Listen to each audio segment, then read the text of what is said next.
এটা প্রায় লোকেরই সমস্যা যে আমাদের পর্যাপ্ত মাঠ নেই।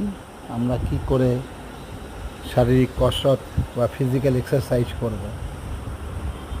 সেটা কোনো সমস্যাই নয়, একটু জায়গা পেলেই আপনি করতে পারবেন। দেখুন, আমার ছাদে উঠে একটু অল্প জায়গাতেই আমি আমার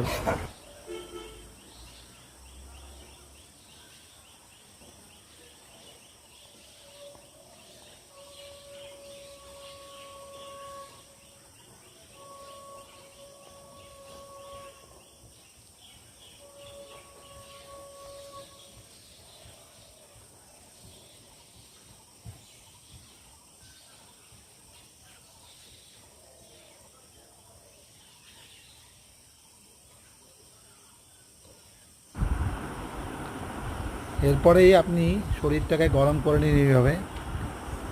শরীর গরম হয়ে গেলে বা ওয়ার্ম আপ হয়ে গেলে আপনি এবার আস্তে আস্তে যোগাসন বা স্ট্রেচিং অথবা বেন্ডিং এক্সারসাইজে অংশগ্রহণ করতে পারবেন। অল্প জায়গাতেই আপনি করতে পারবেন, সেটা ফ্ল্যাট বাড়ির ব্যালকনিও হতে পারে। ধন্যবাদ।